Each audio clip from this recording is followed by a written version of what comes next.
श्री गुरु चरण सरोज रज निज मन मुकुर सुधारि वरणहु रघुबर विमल जस जो दायक फल चार। बोलिए सियावर रामचंद्र की जय।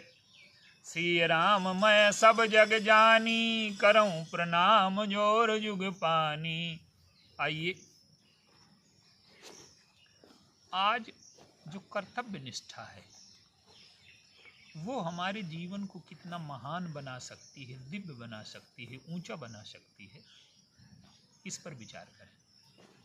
हमारे शास्त्रों में कभी कभी साध्य से ज़्यादा साधन का महत्व बताया गया। और आज जो मनुष्य का जीवन है वो अपेक्षा, आकांक्षा, रुचि और सुविधा का बंदी हो गया।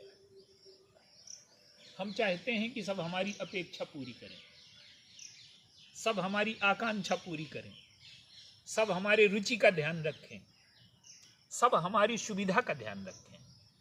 और जीवन का केंद्र जब अपेक्षा, आकांक्षा, रुचि और सुविधा हो जाती है, उस मनुष्य का न तो आंतरिक विकास हो सकता है, न बाह्य विकास हो सकता है, न जीवन में कोई महानता आ सकती है, न कोई ऊंचाई आ सकती है और न कोई दिव्यता आ सकती है। इसे दो दृष्टांतों के माध्यम से समझते हैं कि साध्य से भी बड़ा कभी कभी साधन होता है और उसकी महिमा गाई जाती है। भगवान के एक महान भक्त हुए पुंडरीक जी, वो माता पिता की भक्ति करते हैं और उनकी सेवा करते हैं, और वो इतने अधिक कर्तव्यनिष्ठ हैं, माता पिता के प्रति इतने निष्ठावान हैं कि भगवान उनके घर में आकर के दरवाजे पर खड़े हो गए। पुंडरीक समझ गए कि हमारे इष्ट देव आए हैं भगवान। तो उन्होंने कहा कि प्रभु जी आप रुकिए और मैं माता पिता की सेवा में लगा हुआ हूं। तो भगवान कहते हैं कि दरवाजा तो खोल दो। तो पुंडरीक ने दरवाजा खोल दिया, भगवान जाकर के खड़े हो गए। तो पुंडरीक कहते हैं कि अभी मैं आपका कोई सत्कार और सेवा नहीं कर सकता जब तक मेरे माता पिता की सेवा पूरी ना हो जाएगी। ये तो भगवान ने कहा कि आसन पे दे दो। तो उन्होंने कहा कि ये एक ईंट पड़ी है हमारे आंगन में, इसी पर खड़े हो जाओ आप। तो भगवान को ईंट का आसन देने वाले पुंडरीक जी जो हैं महान भक्त हुए। माने भगवान उनके इष्ट हैं, भगवान उनके साध्य हैं, पर जिसके माध्यम से भगवान तक पहुंचना है वो माता पिता है, माता पिता की सेवा है। तो साध्य बहुत महत्वपूर्ण है, लेकिन साधन के प्रति निष्ठा हमें साध्य तक पहुंचा देती है। एक दृष्टांत और देखें। एक कश्यप नाम के ऋषि हैं, वो जंगल में तपस्या कर रहे हैं और तपस्या का तेज उनके जीवन में इतना प्रकाशित हो गया कि एक दिन वो बैठे हैं नीचे और ऊपर बगुले ने उनके ऊपर बीट कर दी। तो उन्होंने तिरछी नजर से बगुले की ओर देखा तो बगुला जो है जल करके भस्म हो गया। उन ऋषि को बड़ा अभिमान हो गया कि मैं इतना महान हो गया, मेरी तपस्या इतनी श्रेष्ठ हो गई कि मैं क्रोध की नजर से किसी को देख लूं तो वो भस्म हो जाए। अब वो तपस्या पूरी हो गई तो भिक्षाटन के लिए निकले। तो जब भिक्षाटन के लिए निकले तो एक साधारण गृहस्थ के यहाँ जाकर के उन्होंने भिक्षा की पुकार लगाई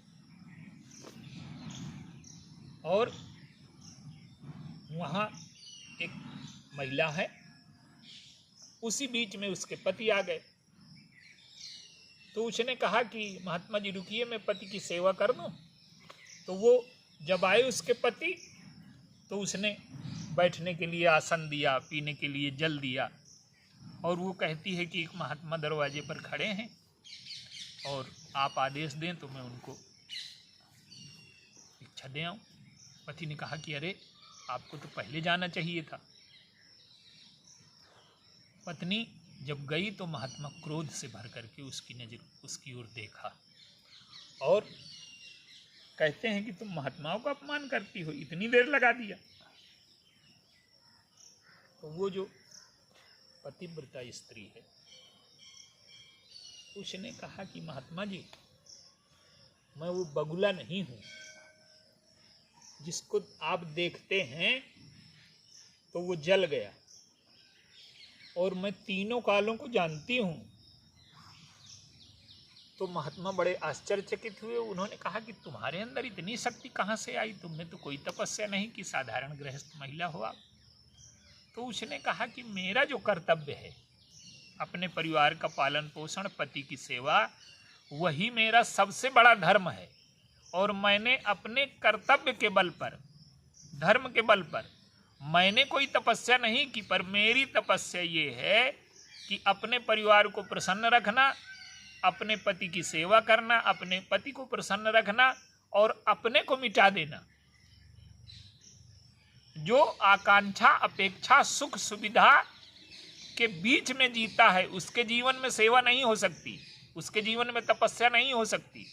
तो वो कहती है कि मैंने अपने को पति के लिए मिटा दिया है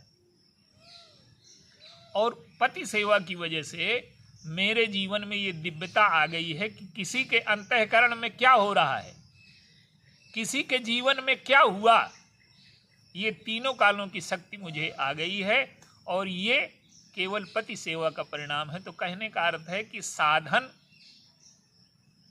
अत्यंत महत्वपूर्ण है। हमें ईश्वर तक पहुंचना है, हमें जीवन के आनंद तक पहुंचना है, पूर्णता तक पहुंचना है, लेकिन उसके लिए अगर कर्तव्य निष्ठा नहीं है और साधन के प्रति महत्व बुद्धि नहीं है तो हम कभी भी साध्य तक नहीं पहुंच सकते। तो अपेक्षा, आकांक्षा, रुचि और सुविधा के अनुसार जीवन जीने में न तो हमारे जीवन में दिव्यता आ सकती है, न महानता आ सकती है और न कोई हम बड़ा कार्य कर सकते हैं। तो ये कर्तव्य निष्ठा ही हमें महान बनाती है। बोलिए सियावर रामचंद्र।